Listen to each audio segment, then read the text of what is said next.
Next আমরা সেগমেন্টে যাচ্ছি হচ্ছে science of microbiology.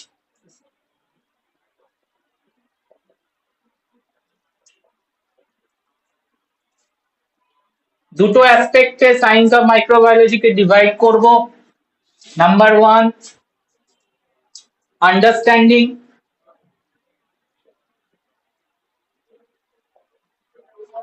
the living world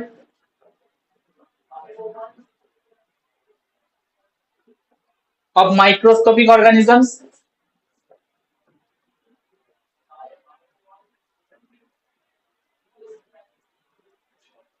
and number 2, applying the microbial life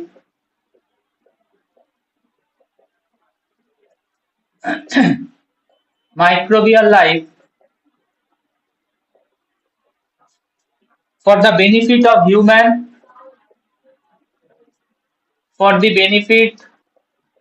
human and planet Earth.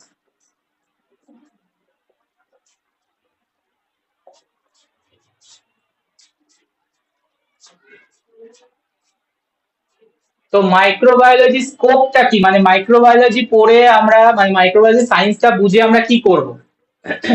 Microbiology সায়েন্সটা বুঝে ফার্স্টে আমরা যেটা বুঝবো হচ্ছে ডিফারেন্ট মাইক্রোবিয়াল ডাইভার্সিটির অর্গানিজম গুলোকে ভালো করে স্টাডি করব। দেখো ফার্স্টে লেখা আছে, first point of science, understanding the living world of microscopic organism. Details a study করতে হবে। ওকে, আফটার দ্যাট, তার মানে এই যে পার্টটা না, এইটা তোমাদের সেমিস্টার, আমি কেন বলছিলাম যে সেমিস্টার 4 এর পর থেকে তুমি চালু করো পার্ট গুলো কম্পিটিটিভ এর জন্য। দেখো প্রথম কিছু সেমিস্টার 1, সেমিস্টার 2, সেমিস্টার 3, সেমিস্টার 4, এই জায়গাটা তোমাকে বোঝানো হবে যে ডিফারেন্ট অর্গানিজমের কি কি স্টাডি করতে হয়, মানে একটা অর্গানিজমকে ডিটেলসে স্টাডি করানো হবে। আর তারপরের থেকে তোমাকে অ্যাপ্লাই ফিল্ডে ঢেলে দেওয়া হবে, মানে হচ্ছে food microbiology, industrial microbiology, microbiology in medical microbiology, immunology, sell biology, different যে অ্যাপ্লিকেশন পার্ট আছে সেখানে তোমাকে ঢালবে। ঠিক আছে, তো এই দুটো পার্টে মাইক্রোবায়োলজি টোটাল সিলেবাসটাকে কমপ্লিট করে। ওকে, সো ফার্স্ট এর কাজ হচ্ছে আমাকে আন্ডারস্ট্যান্ডিং করা ডিফারেন্ট মাইক্রো অর্গানিজমকে। যদি আমরা টোটাল ভালো করে ক্লিয়ারলি আন্ডারস্ট্যান্ড করতে পারি, সেকেন্ড পার্টটা ভেরি ইজি হয়ে যাবে। ইয়েস অর নো, আমি তো পুরো ব্যাপারটা ওর জানি, ওর নেচার জানি, ওর ফাংশন জানি, ওর মধ্যে কি আছে সবই জানি, তো একে আমরা অ্যাপ্লাই ফিল্ডে আনতে পারি, ইয়েস আনতে পারি। এবং অ্যাপ্লাই ফিল্ডটা আনবো কি, for the benefit of human beings and planet earth এর জন্য। ইকোসিস্টেমকে ঠিক রাখার চেষ্টা করব, হিউম্যান বিং কে well being, different molecule generate করে হিউম্যান কাইন্ডকে আরো তোমার এনরিচ করবো। এই হচ্ছে তোমার আমার কাজ মাইক্রোবায়োলজির সাবজেক্টে, দ্য মাইক্রোবস এর ইউজ। তো ফার্স্ট অ্যাসপেক্টটা একটু দেখে নিই, understanding the living world of microscopic organisms. তার মানে ফার্স্ট যে তোমার সায়েন্সটা, এটার বেসিক থিমটা কি? Number 1, understanding and study of microbes.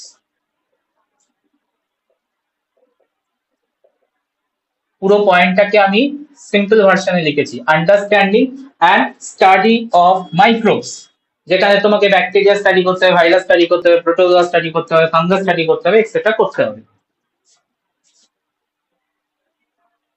তো মাইক্রোব স্টাডি কি এমনি এমনি হয়ে যাবে? মাইক্রোব স্টাডি এমনি এমনি তো পসিবল না, কারণ আমি দেখতেই পাবো না ওকে। তো স্টাডি করতে গেলে কিছু স্পেশালাইজ টুল লাগবে, উইদাউট দ্যাট কোনোভাবেই পসিবল না মাইক্রোব স্টাডি। অ্যান্ড এখানে মাইক্রোবস স্টাডি করার জন্য নিউ অ্যাডভান্সমেন্ট অনেক টুল দরকার হয়। অ্যান্ড দ্যাট ইজ ওয়াই তুমি যখন অ্যাপ্লাই করেছো ডব্লিউবি ক্যাপ বা আদার কলেজে, প্র্যাকটিক্যালের ফিজ অনেক বেশি। কেন বেশি? বিকজ প্র্যাকটিক্যাল মাইক্রোবায়োলজিতে প্রচুর কিছু টুল থাকে, যেগুলো টুল থাকে সেগুলো হেভি কস্টলি, তো প্র্যাকটিক্যাল করাতে খরচ হয়। তো দ্যাটস ওয়াই প্র্যাকটিক্যালে তোমার বেশি থাকে। এখানে তোমাকে র্যাট কাটতে হবে না, ককরোচ কাটতে হবে না, কোনো প্লান্টের পার্ট কাটতে হবে না, যেটা তোমার ইজিলি অ্যাভেলেবেল ইন আউটডোর। তোমাকে যদি আমি বলি একটা ককরোচ ধরে আনো, তুমি বাড়িতে 1000টা পাবে, নিয়ে আসবে একটা, নিয়ে এসে তোমাকে কাটিং এক্সপেরিমেন্ট করা হবে, যেটা জুওলজিতে ডিফারেন্ট অ্যানিমাল কাটিং করা হয়। তো ওখানে কি খরচ আছে? খরচ নেই। বাট মাইক্রোবস কে স্টাডি করতে গেলে মাইক্রোবস কে স্টাডি করতে গেলে ডিফারেন্ট টুলস লাগবে, এন্ড যে টুলস গুলো তোমার প্র্যাকটিক্যালে মাস্ট নিডেড, এন্ড যেটার জন্য তোমার খরচটা বেড়ে যাচ্ছে প্র্যাকটিক্যালি। ওকে, এন্ড কোর্স ফিসটাও এর জন্য বাড়ে। হ্যাঁ, তো understanding and study of microbes need many tools, need many tools. আমি একদম স্টার্টিং অফ দ্য ক্লাসে বলেছিলাম যে তুমি অ্যাজ আ স্টুডেন্ট যখন ফার্স্ট মাইক্রোবায়োলজি ডিপার্টমেন্টে যাবে, এমন কিছু ইনস্ট্রুমেন্ট দেখবে যেটা আগে কখনোই দেখোনি। ঠিক আছে, ফার্স্ট ফার্স্ট তোমার সাথে ইন্ট্রোডাকশন হবে সেই ইনস্ট্রুমেন্ট গুলো, এটা 4 ইয়ার ধরে তোমাদের ইন্ট্রোডাকশনটা চলবে ইনস্ট্রুমেন্ট গুলোর সাথে, and many সেমিস্টারে প্র্যাকটিক্যালের পারপাসে কাজে লাগবে। সো নিড মেনি টুলস, তো কি কি টুলস একটা ল্যাবরেটরিতে মাস্ট থাকা উচিত সেগুলোই আমি বলবো। হ্যাঁ, অবভিয়াসলি আমি ডায়াগ্রাম তো এখানে দেখাতে পাচ্ছি না, তো ডায়াগ্রাম ফরম্যাটটা আমি দিয়ে দেবো আফটার ক্লাস, মানে ওই স্লাইড বানানো আছে, তো স্লাইডে প্রত্যেকটা টুলস মানে যেগুলো ইনস্ট্রুমেন্ট দেখানো আছে নাম বলবো এখানে, ইনস্ট্রুমেন্ট গুলো ছবি দেখে নেবে। তো দেখলে কি হবে, একটা প্রি ইমেজ তৈরি হবে, যখন তুমি কলেজে যাবে যে ইয়ার দেখতে পাচ্ছ কি পাচ্ছ না আমাকে বলবে। ঠিক আছে, এই ইনস্ট্রুমেন্ট গুলো মাস্ট থাকতে থাকতে হবে, আর যে অলরেডি কলেজে গেছো, যারা গেছো বা কলেজ করছো তারা তো ফ্যামিলিয়ার উইথ দ্যাট টুলস, মানে ফার্স্টেই তোমাকে এগুলোকে চেক করানো হবে, দেখানো হবে। তো মেনি টুলস এর মধ্যে প্রথমেই আমরা বলবো fundamental tool for microbiology, fundamental tool for microbiology. বলো ইনস্ট্রুমেন্টটার নাম বলে দাও। ফান্ডামেন্টাল, যেটা যেটা ছাড়া মাইক্রোবায়োলজি পসিবল না, মানে মাইক্রোবায়োলজি সাবজেক্টটা জেনারেট করেছে because of the tool microscope. মানে উইদাউট মাইক্রোস্কোপ মাইক্রোবায়োলজি কি ইমাজিন করতে পারছো? পসিবল? Not possible. তাহলে যে ফান্ডামেন্টাল টুল যেটা মাইক্রোবায়োলজি ল্যাবে তুমি মাস্ট দেখতে পাবে সেটা হচ্ছে মাইক্রোস্কোপ। হ্যাঁ, এবার তুমি কলেজ লেভেলে আছো, তুমি এক্সপেক্ট করবে না এখানে ইলেকট্রন মাইক্রোস্কোপ তোমার কলেজে থাকবে, অবভিয়াসলি হবে না। তো মাইক্রোস্কোপের মধ্যে কি থাকবে, তোমাদের স্কুল লেভেলে যে মাইক্রোস্কোপ দেখেছো তার থেকে অনেক অনেক অনেক অনেক অনেক পার বেটার, কারণ স্কুল লেভেলে মাইক্রোস্কোপ গুলো এখনো ওই নিচে গ্লাস লাগানো থাকে, গ্লাসকে তোমার আপ ডাউন করে মানে লাইট পার্টটাকে জেনারেট করতে হয়। তো এখানে লাইট মাইক্রোস্কোপ থাকবে, মানে অলরেডি বাল্ব ফিটিং। ঠিক আছে, জাস্ট অন করবে বাল্ব, দেখবে যে লাইট অন হয়ে গেছে এবং তুমি ফিল্ড ক্লিয়ার দেখতে পাবে। স্লাইডটাকে এবার তোমার ঠিকঠাক কোর্স অ্যাডজাস্টমেন্ট ফাইন অ্যাডজাস্টমেন্ট করলে তোমার স্লাইড চলে আসবে। তো মাইক্রোস্কোপ যেটা কলেজ লেভেলে থাকবে সেটা হচ্ছে light microscope, that is fundamental tool. Okay, second চলে আসো, টুল নাম্বার 2 ফর কাল্টিভেশন। আমরা মাইক্রোব দেখছি, ব্যাকটেরিয়াতে ফোকাস করছি, ব্যাকটেরিয়াল কাল্টিভেশন।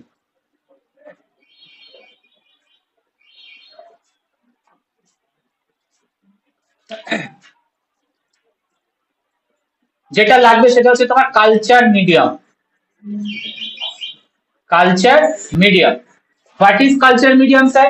কালচার মিডিয়াম হচ্ছে স্পেশালি ফর্মুলেটেড নিউট্রিয়েন্টস যেটা দিয়ে ব্যাকটেরিয়ার গ্রোথ পসিবল। ঠিক আছে, তাহলে স্পেশালি ফর্মুলেটেড নিউট্রিয়েন্টস ছাড়া ব্যাকটেরিয়া গ্রো করবে না, ওখানে carbon source, nitrogen source, phosphorus source, আদার মিনারেল সোর্স সবকিছু দেওয়া আছে, and that specified media for the growth of microbes including bacteria is called culture media. Specialized formulation, nutritive formulation লিখে দিচ্ছি।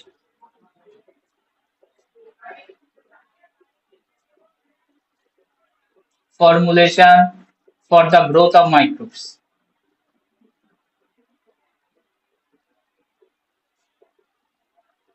and which is called culture medium. ঠিক আছে, culture মিডিয়ামটা একটা জায়গা তো প্লেস করতে হবে। কালচার মিডিয়াম মেনি টাইম হচ্ছে লিকুইড হয়, সামটাইম সলিডও হয়, সলিড লিকুইড দুটো মিশিয়ে হতে পারে। তো কালচার মিডিয়ামে তো একটা জায়গায় রাখতে হবে, এন্ড অবভিয়াসলি তোমাকে বাড়ি থেকে ঘটি বাটি নিয়ে যেতে হবে না, না মিডিয়ামটা বেশ ভালোই থিকনেস হয়। তো স্লাইডে কি করে ধরবে, স্লাইডে আমরা স্টেন করতে পারি। তো এখানে একটা পার্টিকুলার ডিশ তৈরি হয়, মানে ডিশ মাইক্রোবায়োলজি অ্যাসপেক্টে লাগে, যার নাম হচ্ছে পেট্রি ডিশ। একদম পার্টিকুলার মাইক্রোবায়োলজিতে আছো, পেট্রি ডিশ। পেট্রি ডিশ একটা শ্যালো ডিশ, যেখানে হচ্ছে মোটামুটি 20 থেকে 30 ml মিডিয়াম ধরানো যেতে পারে, এর বেশি যাবে না। ঠিক আছে। তো সেকেন্ড যেটা তুমি দেখতে পাবে, ব্যাকটেরিয়াল কাল্টিভেশন দেখানো হবে তোমাকে পেট্রি ডিশ। তো specially formulated dish for the growth of microbes, যেটা একটা শ্যালো ডিশ উইথ একটা লিড থাকে। ঠিক আছে। তো লিডটাকে ওপেন করা যায়, ক্লোজ করা যায়। তো লিড কন্টেনিং একটা ডিশ থাকে যেখানে মাইক্রোবসের গ্রোথ হয়। এন্ড গ্রোথ যখন হবে, আমি যদি পেট্রি ডিশে সলিড মিডিয়া অ্যাড করি, গ্রোথে কি হয়, কলোনি ডেভেলপ করে। এই ওয়ার্ডটা আমি হয়তো 11-12 শুনেছো, কলোনিজ ডেভেলপ করে। কলোনিজ মানে কি, অনেকগুলো ব্যাকটেরিয়া ক্লাম্প হয়ে যায়, ক্লাম্প হয়ে গিয়ে ভিজিবল স্ট্রাকচারে চলে আসে। Normally bacteria invisible, but when bacteria clump together, that time is form visible structure called colonies। মানে আমি একটু ডায়াগ্রাম বোঝানোর চেষ্টা করছি। এই হচ্ছে এরকম একটা ডিশ, এর উপরে একটা লিড থাকে। ঠিক আছে, লিডটাকে আরামসে ওপেন করা যায়, ক্লোজ করা যায়। আচ্ছা, এই জায়গায় হচ্ছে নিউট্রিয়েন্ট ঢালা থাকে। এর মধ্যে যদি আমি ব্যাকটেরিয়া গ্রোথ করে, তাহলে দেখতে পাবো এখানে এরকম ডটেড স্ট্রাকচার জেনারেট করেছে। এই ডটেড স্ট্রাকচার গুলো হচ্ছে কলোনি দেব নাম আমরা। ঠিক আছে। আচ্ছা, আর কি দেখতে পাবো আমরা, আর দেখতে পাবো একদম মানে এন্ট্রির পথে, মানে যখন তুমি কলেজে এন্ট্রেন্স দিচ্ছ, ডিপার্টমেন্টে ঢুকছো, দেখবে একটা বড় একটা তোমার প্রেসার কুকারের মতো একটা ইনস্ট্রুমেন্ট বসিয়ে রেখেছে। মানে অ্যাকচুয়ালি এটাকে আমরা বলি প্রেসার কুকারই, ফ্যান্সি প্রেসার কুকার। আমরা যেটা হাউস হোল্ডে প্রেসার কুকার ইউজ করি 2 লিটার 4 লিটারের, ওটা আপ টু 50 লিটার অব্দি একটা প্রেসার কুকার, বড় মেশিন। তো ওটার নাম হচ্ছে অটোক্লেভ। ছবি দেওয়া থাকবে, একবার দেখে নেবে। আর যারা কলেজে যাচ্ছ বা কলেজ করছো তারা তো জানোই অটোক্লেভ। ঠিক আছে। অটোক্লেভ মানে কি, অটোক্লেভে একটা স্টিম জেনারেট করানো হয় অ্যান্ড অর্গানিজম কিল করে দেওয়া হয়। ঠিক আছে। আসো, তোমার যে অর্গানিজমকে তুমি এখানে গ্রো করাতে চাইছো, কারণ মাইক্রোবস প্রেজেন্ট এভরিওয়ার, আমি বলে দিয়েছি মাইক্রোবস এভরিওয়ার প্রেজেন্ট থাকে। তো তুমি মাইক্রোবস এর গ্রোথের জন্য যে তুমি কালচার মিডিয়ামে কম্পোনেন্ট আছে, এই কম্পোনেন্টের মধ্যেও তোমার ব্যাকটেরিয়া থাকতে পারে। তুমি যে ওয়াটারটা নিচ্ছ কম্পোনেন্ট গুলোকে ডিজলভ করার জন্য, ওয়াটারের মধ্যেও মাইক্রোবস থাকতে পারে। তা সেগুলো তো তোমার আনডিজায়ার্ড মাইক্রোবস। তুমি গ্রো করাতে চাইছো ধরো এস্টেরিশিয়া কোলাই, ইকোলাই প্লেটে, বাট তুমি যে মাইক্রোবস এর কম্পোনেন্ট নিচ্ছ, মানে ওয়াটার নিচ্ছ, আদার যে কম্পোনেন্ট গুলো স্পেশালাইজ ফর্মুলেটেড, সবগুলোর মধ্যে মাইক্রোবস থাকতে পারে। ওগুলো তো আনডিজায়ার্ড মাইক্রোবস, তো ওগুলোকে তো কিল করে দিতে হবে। তো কিল করতে গেলে আমাদের কি করতে হয়, অটোক্লেভ করতে হয়। তার মানে মিডিয়া ফর্মুলেশন গুলোকে আমরা টোটালি স্টেরিলাইজ করি by means of autoclave machine দিয়ে। অটোক্লেভ একটা স্টিম জেনারেট করে, হাই টেম্পারেচার জেনারেট হয়, 115 degree centigrade temperature and 15 lb psi pressure, মানে 15 পাউন্ড প্রেসার জেনারেট করে। ঠিক আছে। তো high pressure high temperature generate করে অটোক্লেভে, যেখানে আনডিজায়ার্ড মাইক্রোবস ডেথ হয়ে যায়। কিন্তু অনেক মাইক্রোবস তো হাই প্রেসারেও বেঁচে থাকে, কিন্তু আমরা, হ্যাঁ করতে পারি, কিন্তু আমরা হাই প্রেসারে মাইক্রোবস, তো দেখো হাই প্রেসারে মাইক্রোবস কে গ্রো করানোর জন্য মিডিয়ার মধ্যে তুমি যে কন্ডিশনটা রাখছো, সেখানেও তোমাকে হাই প্রেসার দিতে হবে। নর্মাল যদি গ্রো করো, এরা তো নর্মালি গ্রো করে না, হাই প্রেসারে গ্রো করে। তাহলে তো আমি তো নর্মাল মিডিয়াতে নর্মাল প্রেসারে গ্রো করাচ্ছি, তাহলে এরা তো অটোমেটিক্যালি আউট। এরা তো অটোমেটিক্যালি আউট, কারণ আমরা হচ্ছে এয়ার এর প্রেসারে গ্রো করাচ্ছি, মানে 1 atm প্রেসার। তো আমরা এর থেকে বেশি তো তুলতে পারবো না, তাহলে এরা অটোমেটিক্যালি আউটই হয়ে যাচ্ছে। এরা অটোক্লেভে বেঁচে থাকলে এরা আউট। তো অটোক্লেভ বলে একটা মেশিন দেখতে পাবে। ওকে, এটা ইলেকট্রিক্যালি রান। নাম্বার 3, আর কি দেখতে পাবে, একদম ঢুকতে গিয়ে ডান দিক বাদিকে একটা সেপারেট রুম করা থাকবে। মাইক্রোবায়োলজি ডিপার্টমেন্টের স্টার্টিং এই প্রিমাইসেই একটা সেপারেট রুম করা থাকে, যেখানে সবাইকে অ্যালাউড করা হয় না, একজন দুজনকে অ্যালাউ করা হয়, এবং সেখানে অনেক রেস্ট্রিকশন থাকে। সেখানে তুমি নর্মাল যে জুতো পরে যাচ্ছ সেই জুতো পরে শু রিমুভ করতে হবে, তোমার হাতে ওয়াচ থাকলে বা অর্নামেন্ট থাকলে এগুলোকে রিমুভ করতে বলে। অনেক কলেজ বলে, অনেকে বলে না, বাট করা উচিত, কিছু প্রোটোকল মেনে রাখা উচিত। ওই জায়গাটা একটা স্পেশালাইজড এরিয়া, যেটার নাম হচ্ছে, যেখানে একটা মেশিন থাকে, যার নাম হচ্ছে laminar air flow. Laminar air flow, দেখবে বড় বড় করে লেখা আছে lab unit. Lab unit microbiology ডিপার্টমেন্টে এটা একটা সেপারেট ছোট্ট একটা রুম করা থাকে, যেখানে এই কালচারিং এক্সপেরিমেন্ট গুলো করা হয়। এই যে কালচার মিডিয়ামে তুমি পার্টিকুলার মাইক্রোবস কে গ্রো করাচ্ছ, এই এক্সপেরিমেন্ট গুলো এই ল্যামিনার এয়ার ফ্লো এই মেশিনের মধ্যে বসে তোমাকে করতে হবে। নর্মাল ওপেনে করবে তো এয়ার থেকে মাইক্রোবস এসে তোমার আনডিজায়ার্ড মাইক্রোবস ঢুকে যাবে। তো নর্মাল এয়ারে বসে করা যাবে না, কারণ এয়ারের মধ্যে প্রচুর মাইক্রোবস আছে।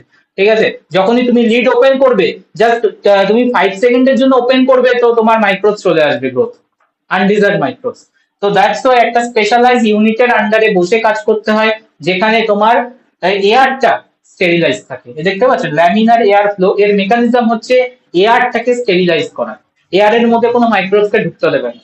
ঠিক আছে, এন্ড দ্যাটস ওয়াই তোমার ফাংশনটা ভালো হয়, এন্ড তোমার তুমি যে ডিজায়ার্ড মাইক্রোবস গ্রো করানোর চেষ্টা করছো সেটা হবে। ল্যামিনার এয়ার ফ্লোর মধ্যে মানে কি রয়েছে, মানে হ্যাঁ, না ল্যামিনার এয়ার ফ্লো একটা হচ্ছে যেমন আমরা বসে কাজ করি ওরকম একটা ইউনিট, ওখানে একটা ইউভি রেডিয়েশন দেওয়ার ব্যবস্থা আছে। আচ্ছা, ইউভি রেডিয়েশন অবভিয়াসলি তুমি যখন বসে থাকবে তখন দেওয়া যাবে না, কারণ ইউভি মিউটেশন তোমাকেও করে দিতে পারে। তো তুমি বেরিয়ে এসে ইউভি মেশিনটা বা ইউভি সুইচটা অন করে 10 to 15 মিনিটস ইউভি দিয়ে নিলে, তাহলে তোমার স্টেজটা অনেকটা ক্লিয়ার, এয়ারে অনেক মাইক্রোব আউট। এবার তুমি গেলে ইউভিটাকে অফ করলে, দেন তুমি কাজ করা শুরু করবে। এবার কি হয়, ল্যাবে আর একটা ইউনিট থাকে যেটার নাম হচ্ছে মেমব্রেন থাকে একটা। ঠিক আছে, এর পুরো মেকানিজম আছে, সব বলা হবে। মেমব্রেন কি করে, এয়ারের মধ্যে যত মাইক্রোবস আছে সেগুলোকে ফিল্টার করে দেয়। জাস্ট নর্মাল ভাবো, আমরা কোভিড টাইমে একটা মাস্ক ইউজ করছিলাম না, মাস্ক কি করছিল, তোমার যে এয়ারটা ঢুকছিল ওটা পার্টিকেল রিমুভ করিয়ে ঢোকাচ্ছিল। লাইক দ্যাট ল্যাব ইউনিটের মধ্যে যে এয়ারটা ঢুকছে না, ঢুকছে হচ্ছে মেমব্রেনের থ্রুতে, that means all particles R remove including bacteria. তো পুরো ওই এয়ারটা স্টেরিলাইজ থাকে। তো তুমি ওখানে বসে কাজ করছো মানে তোমার স্পেসিফাইড অর্গানিজমই ওখানে অ্যাড হচ্ছে এই কালচার মিডিয়াতে, আদার অর্গানিজম ওখানে অ্যাড হওয়ার কোনো জায়গা নেই। তো এই ইউনিটটা তুমি দেখতে পাবে ঢুকেই অটোক্লেভ ল্যাব। এরা অ্যাকচুয়ালি কম্বাইন্ডলি ফাংশনে বলছি, এরা পিওর কালচার ডেভেলপমেন্টে, পিওর কালচারিং করতে ভেরি ইম্পর্টেন্ট রোল প্লে করে। পিওর কালচার, পিওর কালচার মানে কি, তোমার স্পেসিফাইড অর্গানিজম গ্রোথ করার যে এবিলিটি সেটাকে বলা হচ্ছে পিওর কালচার। এবার এর মধ্যে যদি তোমার আনডিজায়ার্ড মাইক্রোব ঢুকে যায় সেটা আর পিওর রইল না। ঠিক আছে, তো অটোক্লেভ ল্যাব এই ইউনিট দুটো দেখতে পাবে। অলরেডি কালচার মিডিয়াম বলে দিয়েছি, পেট্রি ডিশ বলে দিয়েছি। ইয়েস, ব্যাকটেরিয়াল কালটিভেশনে মোটামুটি এই টুল গুলো লাগবে। কলেজ কারা যাচ্ছ বা কারা এখন কন্টিনিউ করছো, কলেজ খুলেছে কাদের, এনিওয়ান যারা আছো অনলাইনে? স্যার আমাদের আমার কোন college? Saint Paul's cathedral. Saint Paul's. এগুলো দেখতে পাচ্ছ কলেজে গেলে? হ্যাঁ, আজকে দেখিয়েছিল আমাদেরকে। ওকে ওকে, সবাইকেই দেখাবে, ইন্ট্রোডিউস করবে, কারণ এটাই তোমাদের 3 বছর ধরে চলতে হবে এদের সাথেই। আদার অ্যাসোসিয়েটেড টুলস, আদার অ্যাসোসিয়েটেড টুলস, আদার অ্যাসোসিয়েটেড টুলস এর মধ্যে তোমরা দেখতে পাবে মাইক্রোপিপেট, মাইক্রোপাইপেট। তোমরা কেমিস্ট্রি ল্যাবে পাইপেট ইউজ করেছো, সেটা glass pipette, 5 ml 10 ml 15 ml large volume তোলার জন্য, বাট এখানে need micro volume, micro litre volume. So micro litre obviously ওই গ্লাস পাইপেট দিয়ে হবে না, তাহলে এখানে একটা স্পেশালাইজড তোমার ইয়ে লাগবে, পাইপেট লাগবে, যার নাম হচ্ছে মাইক্রো পাইপেট। ঠিক আছে, তাহলে এটা দেখতে পাবে তোমরা মাইক্রো পাইপেট, যেখানে তুমি মাইক্রো লিটার ভলিউম তুলতে পারবে।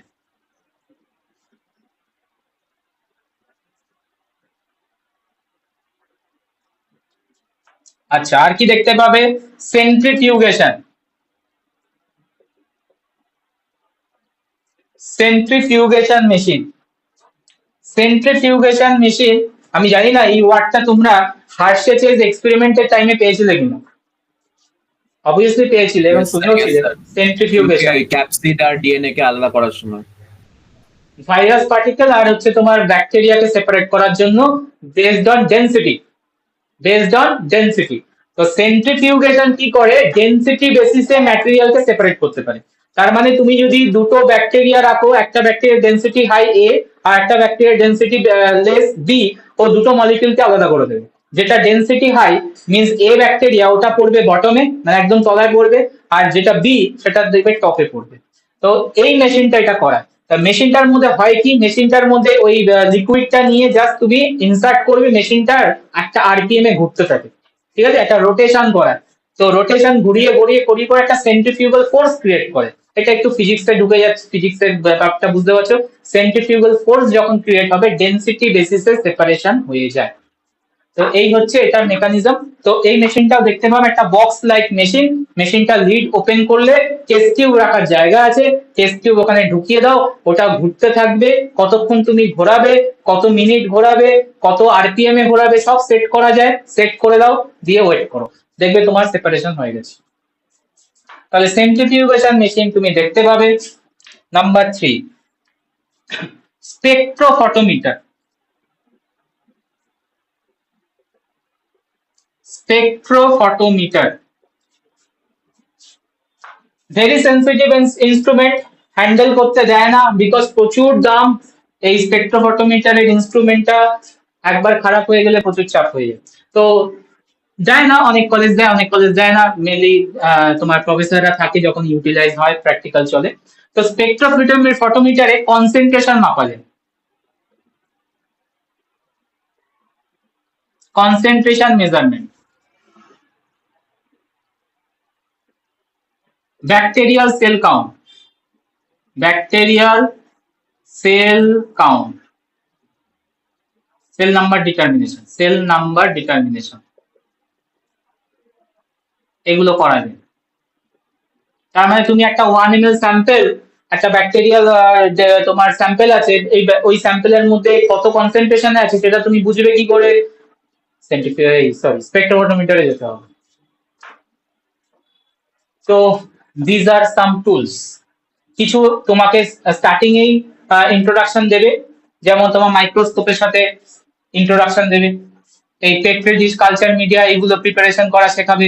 অটোক্লেভ তো দেখতেই পাবে, ল্যামিনার এয়ার ফ্লো একটা সেপারেট ইউনিট দেখতেই পাবে, সেন্ট্রিফিউগেশন ভেতরে ঢুকলে দেখতেই পাবে, মাইক্রোপিপেট, সেন্ট্রিফিউগেশন, স্পেকট্রোফটোমিটার, এগুলো নর্মালি সেমিস্টার 1-এ খুব একটা লাগে না, লাগলেও কিছু জায়গা লাগতে পারে, বাট এগুলো তুমি অনওয়ার্ড সেমিস্টার 3-4 থেকে দেখতে পাবে এই জিনিসগুলো কাজে লাগছে।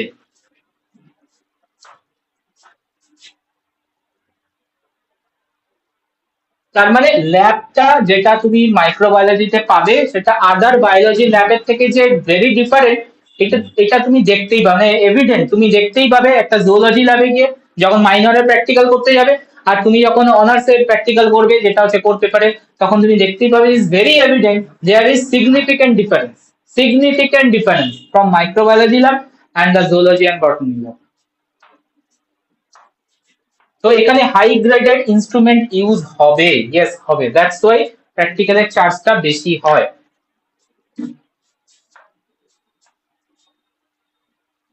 বোঝাতে পারলাম? অনলাইন যারা আছো, হ্যাঁ স্যার। ভেরিয়াস টুল, ঠিক আছে। তো এটার ডায়াগ্রাম বেস করে স্লাইড আছে, আমি পাঠিয়ে দেবো, ঠিক আছে। দেখে নিতে পারবে যে যা যা বলছিলাম, একটু স্ট্রাকচারটা মানে ইমেজটা একটু তোমার মাথায় গেঁথে যাবে, যখন কলেজে যাবে সেটার সাথে আইডেন্টিফাই করে নিতে পারবে। ওকে, সায়েন্সের মধ্যে নেক্সট কি পার্ট ছিল, অ্যাপ্লিকেশন পার্ট। তোমার মাইক্রোবসকে detail study different tool use করে করার পর, কালচারিং আইসোলেশন স্টাডি করার পর নেক্সট কাজ হচ্ছে অ্যাপ্লাই করা, নাম্বার 2।